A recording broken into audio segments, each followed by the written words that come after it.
Bismillahirrahmanirrahim. Alhamdulillahirabbil alamin wassalatu wassalamu ala asyrafil anbiya'i wal mursalin sayyidina wa maulana Muhammadin wa ala alihi wa sahbihi wa barik wa sallim ajma'in. Amma ba'du. Wa qala musannifu rahimahullah ta'ala wa nafa'ana fi ulumi fid darain.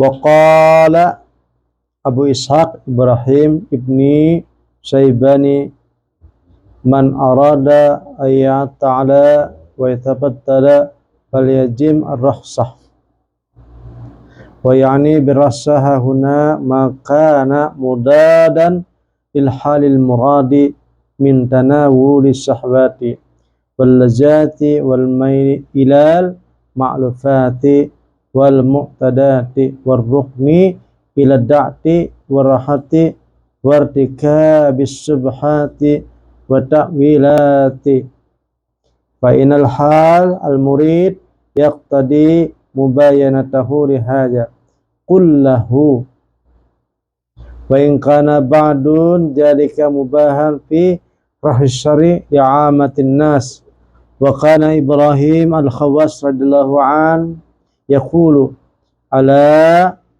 inna hadis syahwat azlamat qulubal muta'abbidin ba'da sifai nurriha wa fatarat abdanahum ba'da istidadiha wa hajabat wa hujibat qulubuhum ba'da qarbiha wa atalat amalahum ba'da qasriha wa ansu bil makhluqin ba'da al-harbi minhum wa tawatta'u al-firsa badal tarki fasaqathum ad-dunya bikasi samiha fanazaru ila zahiriha wa ba'da batiniha fanamu ba'da syahri wasabba'u badal ju'i waqtasabu badal 'irri wa qala Abu Sulaiman ad-Darani radhiyallahu anhu Allah ta'ala ila Daud alaihi salatu wassalam innama khalaqtu sahbati lida'fai khalqi fa iyyaka an tata'allaqa qalbaka minha bisyai'in ila akhirih. Alhamdulillah, segala puji bagi Allah Subhanahu wa taala. Selawat serta salam selalu kita curahkan kepada Nabi Agung Muhammad sallallahu alaihi wasallam. Dan mudah-mudahan kita mendapatkan berkah daripada Allah Subhanahu wa taala, yang mana malam ini kita membacakan kitab Al-Hikam, masih berhubungan dengan adab orang yang hendak wasil, hendak sampai. Nah, kalau bahasa masalah Al-Hikam ini menceritakan bagaimana orang tuh sampai wasil, bukan berbicara masalah ibadah saja, tapi ibadah dikir ataupun kegiatan-kegiatan agama tujuannya adalah wasil, bukan mencari surga. Nah, ibadah di sini bukan mencari surga, tetapi mencari supaya sampai kepada Allah Subhanahu wa taala. Karena di sini bicara tentang tarekat sudah, bukan berbicara tentang syariat. Nah, karena kalau orang sudah bertarekat berarti sudah mulai berjalan. Kalau sudah mulai berjalan berarti yang dituju itu apa? Yaitu Allah Subhanahu wa taala. Liqa'i rabbih, ataupun berjumpa dengan Allah Subhanahu wa taala di dunia ini. Jangan nunggu di akhirat bertemu dengan Allah taala kalawasan. Nah, yang dikehendaki adalah bertemu dan berjumpa dengan Allah Subhanahu wa taala di dunia ini. Nah, jadi dikatakan dalam tadi kitab Mujahidin, orang-orang yang hendak wasil itu diantaranya melumpuhkan tentang syahwat. Nah, melumpuhkan dengan syahwat. Kalau yang kemarin kan kita harus berjumpa dulu dengan seorang guru. Guru yang murabbi, mursyid. Nah. Dan adapun diantaranya pulang di sini adalah orang-orang yang hendak bertarekat tadi, hendak wasil tadi, maka adalah melumpuhkan syahwat ataupun kehendak. Seperti mana kehendak ingin apa? Ingin kelezatan nih. Nah, ini perlu bermujahadah. Nah, kelezatan ataupun al-mu'tadat ataupun yang biasanya ya yang menjadi adat kita nih, bangun pina pangulir, bedikir pina pangulir. Maka ini adalah dijauhkan. Warahati, dan suka ibaratnya santai-santai. Nah, ini ketika orang ini berguru lawan seseorang tadi, maka ujah guru banyak berdikir, banyak beramal, banyak bersalawat, banyak membaca Al-Quran misalnya. Warahati, maka santai ini dihilangkan. Wartiga bersubhati, diantaranya lagi ketika orang dalam keadaan bertarikat, maka jangan sampai perkara yang subhat menyentuh lawan kita. Watakwilati, dan ibaratnya orang tuh dipikirkan ya, ibaratnya dia akal-akali supaya malas kayak apa caranya. Nah, itu dihilangkan juga. Maka jahidin di sini sesungguhnya seorang yang murid yang bertarekat tadi, hal keadaannya itu harus ibaratnya belain dengan orang awam. Nah, toh orang hana sampai tadi harus belain dengan orang awam. Orang awam tadi ibaratnya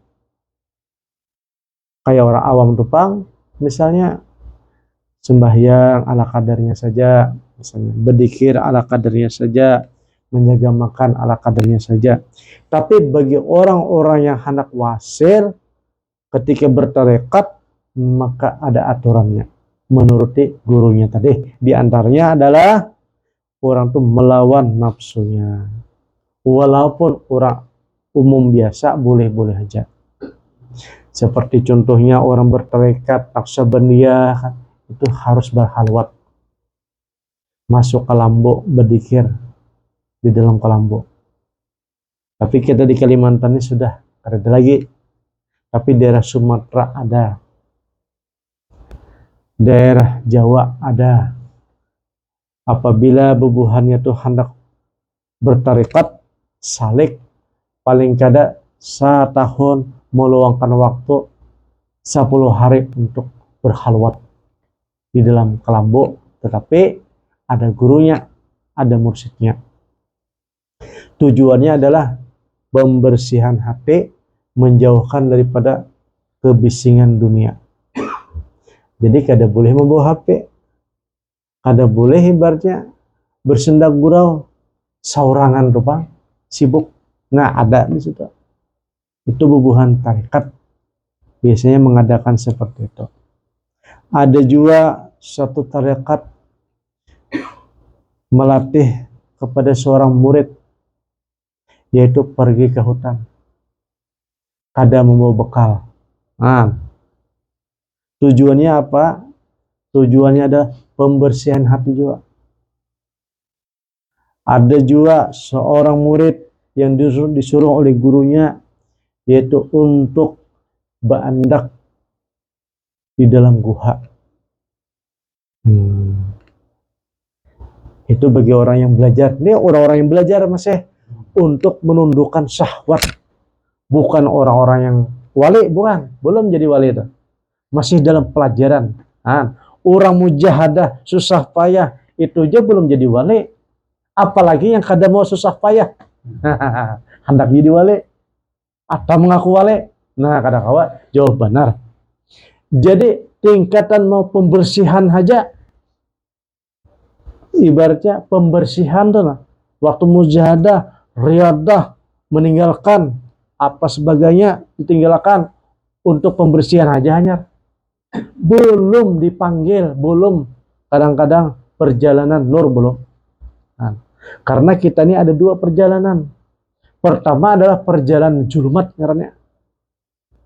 Julumatnya adalah pembersihan hati. Julumat itu ngarannya kita riya, kita sombong, kita angkuh, kita cinta dunia, kita cinta dengan kekuasaan dan cinta dengan macam-macam yang mengganggu tuh selain Allah. Itu adalah zulumat karena itu harus disingkirkan dulu perjalanan itu. Disingkirkan. Baru yang kedua yang disebut ada perjalanan cahaya, nur. Nah, perjalanan nur ini adalah perjalanan orang bersih, orang suci hatinya. Nah, inilah perjalanan nur nih yang disebut adalah perjalanan rohani. Nah, rohani yang dibimbing oleh seorang guru mursyid langsung ke roh. Langsung ke roh. Rohnya tuh dibimbing. Bisa waktu tidur, bisa waktu jaga. Nah, itulah perjalanan nur, dok. Nah, banyak orang kada tahu perjalanan nur, dok. Contohnya adalah seperti mana Rasulullah Sallallahu Alaihi Wasallam ketika Isra Mi'raj, itulah perjalanan nur namanya. Sidin dijemput oleh malaikat untuk perjalanan rohani. Dan ketika perjalanan rohani, beliau bertemu dengan nabi-nabi yang terdahulu dan malaikat-malaikat surga dan neraka sampai ke Sidratul Muntaha. Disitulah Hidin bertemu dengan Allah Azza wa Jalla. Nah, itulah yang disebut perjalanan nur. Apabila seseorang sudah sama seperti mana Rasulullah Sallallahu Alaihi Wasallam perjalanan nur ini, maka puncaknya adalah berjumpa dengan Allah Ta'ala juga. Nah, disitulah liqa'i rabbih namanya, bertemu dengan Allah Ta'ala. Tapi dengan catatan tadi, ittaqullah, itu bertakwa dulu. Kemudian tazkiyah, pembersihan diri. Nah, itu syarat-syaratnya tuh, hendak liqa'i rabbih. Maka di kitab sini menceritakan tentang orang yang hendak sampai kepada Allah Ta'ala. Bukan mencari surga Allah Ta'ala di sini. Nah, karena dalam hal hikam ini kadang menceritakan surga lagi. Di sini ada cara bagaimana cepat sampai ke hadrat Allah Subhanahu wa Ta'ala. Benar lagi. Bukan dalam pemikiran ataupun dalam ilmu. Dan kita tahu kan ilmunya. Tapi yang dimaksud adalah perjalanan kita seorang. Karena diri kita ini kan dua unsur. Ada unsur jasmani, ada unsur ruhani. Nah, ruhani ini yang bertemu dengan Allah Ta'ala. Bukan panca indera ini yang bertemu dengan Allah Ta'ala. Tak tinggal panca indera. Tak tinggal. Karena panca indera ini penuh dengan kotoran. Jadi yang bertemu dengan Allah Azza wa Jalla adalah roh. Nah, jadi Jahidin di sini orang tuh harus mujahadah karena untuk membersihkan hati tadi. Allah berkata Ibrahim Al-Khawas. Nah, Ibrahim Al-Khawas ini adalah salah satu wali Allah Subhanahu wa Ta'ala. Mujahidin, ala inna hadis sahwat, sesungguhnya sahwat ini azlamat qulubul muta'abbidin. Syahwat, kehendak hati ini, nah, itu adalah menggelapkan hati orang-orang yang beribadah pada Allah Ta'ala.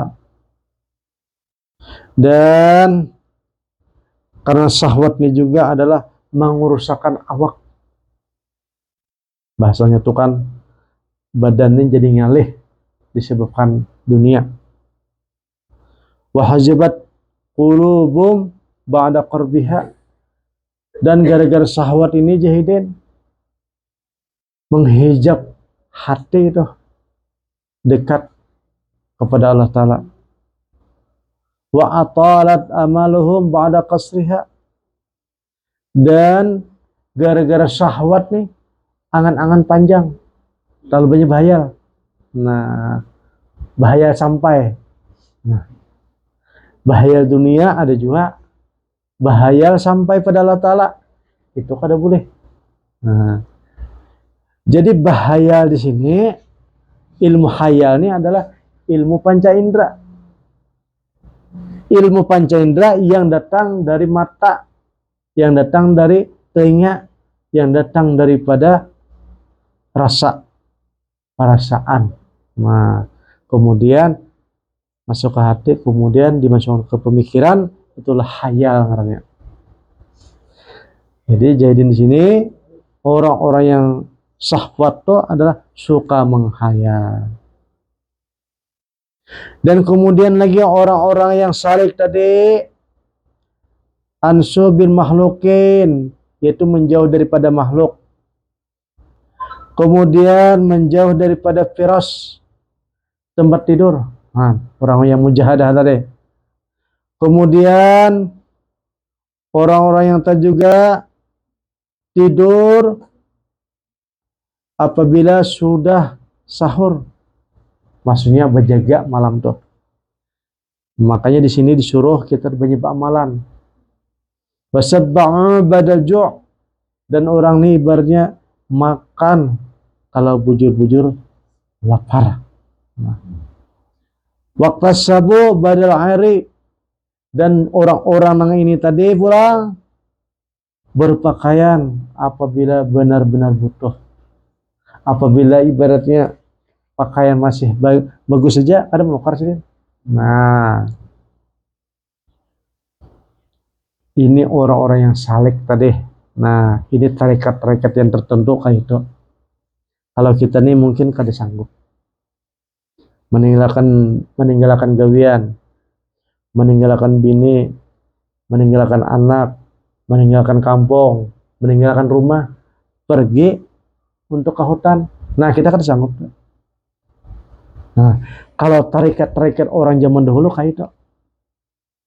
Bahkan sampai sekarang tarekat-tarekat yang di Jawa sana, para santri yang hendak mencari kebersihan hati, mereka ada yang halwat sampai 20 tahun kada boleh. Nah, ada yang berhalwat ketika puasa hanya minum air putih saja dan bukanya air putih saja. Ada juga kayak itu. Tujuannya adalah pembersihan hati, Abraham.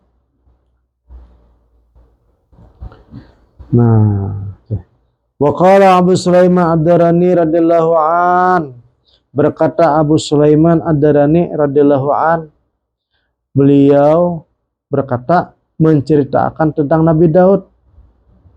Mujahidin Nabi Daud alaihissalatu wassalam itu pernah diwahyukan dan Allah Subhanahu wa taala berfirman. Nah, ini Nabi kan.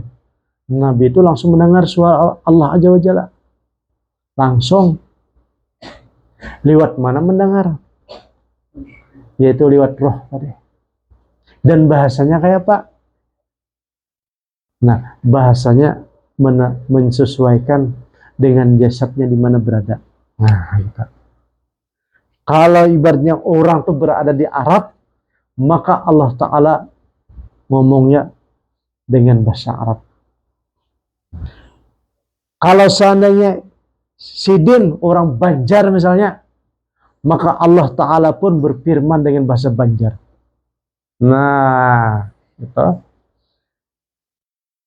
Akhirnya bahasa Allah Subhanahu wa taala itu diterjemahkan dengan bahasa rohania, kemudian diterjemahkan bahasa yang ini ada berada di situ. Itu bahasa bahasa itu karena hendak dipahami, maka mengikuti badannya di mana berada. Nah, kita menyesuaikan. Makanya Nabi 124.000 jumlah Nabi itu kan di seluruh dunia. 124.000 Nabi. Nah, kita tahu kan 25 Nabi. Itu dalam Al-Quran. Tetapi dalam kitab-kitab yang lain mengatakan bahwa seluruh Nabi dan Rasul itu adalah 124.000 Nabi. Sesuai dengan jumlah sahabat ketika terakhir berkumpul di Haji Wada. Nah, itulah jumlah sahabat dan itulah juga jumlah seluruh nabi dan rasul. Dan masing-masing nabi dan rasul ini berkalam-kalam dengan Allah Azza wa Jalla. Nah, dengan bahasanya masing-masing. Dan begitu juga wali-wali Allah Subhanahu wa taala di dunia ini yang dikatakan jumlahnya sekarang ini adalah 124.000 juga, itu juga berdialog dengan Allah Subhanahu wa taala dengan bahasanya masing-masing. Nah, dan begitu juga binatang tuh berdialog dengan Allah Azza wa Jalla dengan bahasanya masing-masing. Nah, alam semesta ini bisa berdialog dengan Allah Ta'ala dengan bahasanya masing-masing. Nah, jadi di sini Nabi Daud berbicara dengan Allah Subhanahu wa taala. Ujar Allah Ta'ala, innama khalaqtus sahwati lidfa'i khalqi. Aku ini sesungguhnya, ujar Allah Ta'ala, menciptakan syahwat ini kegunaannya bagi orang yang lemah dari makhluk. Nah, yang lemah. Fa iyyaka an tata'allaqa qalbaka, oleh karena itu hai Nabi Daud, ujar Allah Ta'ala, takutlah engkau kalau hatimu tuh ada hubungan dengan syahwat tadi. Nah, maka oleh karena itu jahidin, apabila hatimu berhubungan dengan syahwat tadi, maka aku akan singkirkan daripada kenikmatan engkau bermunajat kepadaku. Karena orang-orang yang sudah dekat dengan Allah Ta'ala itu ada namanya kemanisan dalam bermunajat, kenikmatan dalam bermunajat, berkalam-kalam dengan Allah Ta'ala. Karena parak benar dengan Allah Ta'ala kan musyahadah sudah. Jadi berbicara, berdekatan, atau berkalam-kalam, bermunajat, apa saja bahasanya, itu nikmat. Ujahidin tadi, apabila orang tadi syahwat hatinya terhubung dengan hatinya, maka otomatis akan terlepas namanya manisnya munajat dan manisnya kecintaan kepadaku. Nah, kemudian jahidin lagi ada satu riwayat Nabi Daud alaihissalam pernah ditegur oleh Allah Ta'ala, ya Daud, tamassuk bi kalami wa khud min nafsika li nafsika la tu'tina minha. Hai Daud, berpegang teguhlah dengan perkataanku, ambil dari dirimu untuk dirimu. Nah, maksudnya apa? Diri kita nih ada nasihat namanya. Nasihat dalam batin kita nih, kalau kita mau mendengar. Tetapi gara-gara terhijab tenang. Akhirnya kada kawa lagi mendengar suara hati kita nih. Kalau dibuka akan kasyaf oleh Allah Subhanahu wa taala, maka hati kita nih ada yang menuduhi.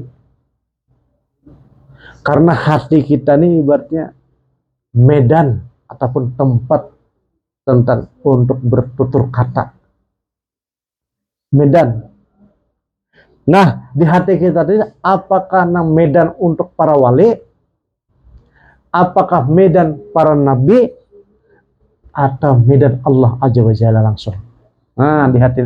Tapi gara-gara kita tadi, nafsu kita tadi menguasai, syahwat kita menguasai, hubud dunia dan sebagainya, akhirnya hati kita terhijab. Kada kawa lagi mendengar bisikan ataupun nasihat-nasihat. Maka dikatakan dalam satu riwayat, apabila engkau sudah menemukan ikhtilaf ataupun perbedaan, maka kembalilah kepada bisikan hati. Kembali ke bisikan hati, bujur atau kada penurang hati kita yang menilai. Tapi gara-gara hati kita tadi terhijab, akhirnya kada kawa lagi mendengar. Yang didengar hanya HP aja lagi kan. Nah, itu pang kangalihan dong. Jahidin di sini la tutina minha fa'uhjiba mahabbati. Apabila jahidin jangan didatangkan syahwat tadi, karena syahwat tadi ibaratnya akan menghijab daripada mahabbahku. Iqta syahwatuka ila fa ini inna ma'ahmatu syahwat tidak fi khalqi, maka putuskanlah syahwat jahidin ya Allah Ta'ala kepada Nabi Daud nih, karena syahwat itu sekalinya kegunaan bagi orang yang hamba yang lemah. Karena sesungguhnya syahwat tadi adalah tangkisu halawatu munazati, akan mengikis indahnya atau nikmatnya atau manisnya bermunajat kepadaku. Fa inilam ardu ad-dunya al-habibi wa najatu anha ya Daud. Ujah Allah Ta'ala, hai Nabi Daud, aku tidak merindu dunia, aku tidak merindu dunia sebagai kekasihmu. Nah, dunia itu apa, Garang? Nah, dunia itu adalah yang menghalangi kita dzikir atau ingat kepada Allah Ta'ala. Itu dunia. Bukan melihat dunia benar sugih apa. Ada. Kalau sugih, kalau orang itu bersyukur, itu lain dunia. Nah, miskin, tapi ibaratnya masih cinta dengan dunia. Yang kadada dicintai, nah itu ngarannya adalah orang cinta dunia. Makanya ada satu riwayat, seorang santri dipesankan sama muridnya, sama gurunya. Nanti kamu kalau pergi satu kampung sana, nanti salam dari saya, kata gurunya. Karena apa? Karena dia tuh ibaratnya orangnya miskin.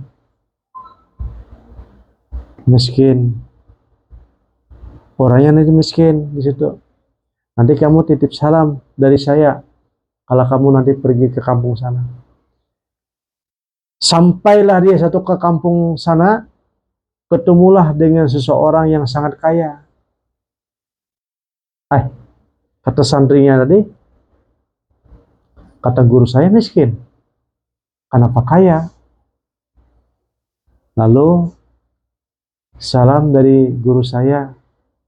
Oh ya, saya terima salamnya. Alaihissalam. Nah setelah itu lama-kelamaan santri tadi mau pulang ke tempat gurunya. Bilang nanti sama guru kamu ya, sampai kapan dia mau jadi orang kaya. Gitu. Bahasa gitu kan. Dari santrinya, padahal guru saya itu miskin yang di kampung sana. Ini kok kaya? Dibilang guru saya itu miskin. Nah, sampai ke kampung gurunya, benar katanya. Dia tuh di hatinya sudah ada lagi dunia. Tidak lagi cinta dunia. Walaupun dia kaya, tetapi dia tidak cinta dunia. Kalau saya ini dari dulu anak kaya terus, tapi tidak kaya-kaya. Akhirnya saya miskin. Nah, bujur dia. Itu guru yang sana bujur. Itu kawan saya itu bujur. Dia tuh kaya, tapi di hatinya nggak ada merasa kaya. Kalau saya ini miskin, tapi hobi dunia. Nah, inilah saya yang salah. Nah, itu. Jadi ibaratnya orang yang masalah dunia akhirat itu adalah orang yang jauh dirinya dengan Allah Subhanahu wa taala. Itulah yang disebut dunia. Nah, jahidin di sini wa najahtu anha ya Daud tajal baini wa bainaka aliman. Hai Nabi Daud, janganlah engkau jadikan diriku dengan diri engkau ada seorang yang alim, tetapi dengan kealimannya tadi yuhduka bisukrihi an mahabbati. Jadi orang alim tadi menyuruh engkau bahasanya mencintai keduniaan, akan tetapi tidak cinta denganku. Nah, misalnya kita nih ibaratnya ada ketemu orang, kemudian orang tadi ibaratnya mengarahkan dunia, sehingga diri kita ibaratnya lupa dengan tujuan wasil tadi kan. Ini bagi santri lah, bagi orang-orang yang menuju wasil tadi. Tapi bukan bab masalah dunia lagi, ini lain. Bab masalah orang yang sudah masuk ke halwat, masuk ke medan tarekat, masuk ke medan bertarekat, maka dia ibaratnya harus wajib waktu itu dalam posisi meninggalkan dunia. Nah, kalau kita ini kan ibaratnya ibadah lagi, kita keperluan untuk keluarga itu ibadah. Nah, kalau ini sudah meninggalkan ibadahnya lain lagi nih, yaitu untuk acara wasil. Ujahidin di sini, apabila engkau masih ibaratnya mahabbah ataupun syahwat kepada dunia, ujahidin ulaika kita tariqah, maka orang tua tarikahnya akan terpotong, kada sampai, kada jalan. Nah, ujah perguruan tadi kan halwat, ujah perguruan tinggalkan dunia, tunggu ditinggalkan macam-macam. Akan tetapi ibaratnya ketika dalam halwat masih orang tuh ibaratnya mahabbah dunia, maka kita otorik, tak putus perjalanan. Nah, ista'in ala tarkis syahwat bi'itmanis shaum, maka akhirnya Nabi Daud tadi disuruh oleh Allah Ta'ala untuk meninggalkan dunia, yaitu syahwat, dengan berpuasa. Maka puasa sehari, buka sehari. Nah, itu hidin. Nah, mujahadahnya hidin kayak itu. Kita kan kada sanggup. Nah, ini mengisahkan tentang orang-orang yang bermujahadah. Akhirnya setelah itu hidin menggawi namanya puasa.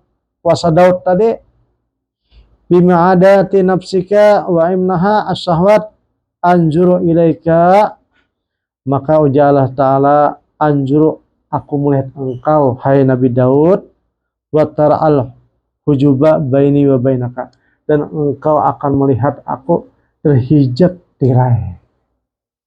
Nah, maka tujuan daripada kita salik tadi adalah terbukanya tirai, yang disebut adalah ma'rifatullah. Nah, ma'rifatullah. Tapi kalau ibaratnya syahwat masih ada mendinding, maka tirai itu belum dibuka.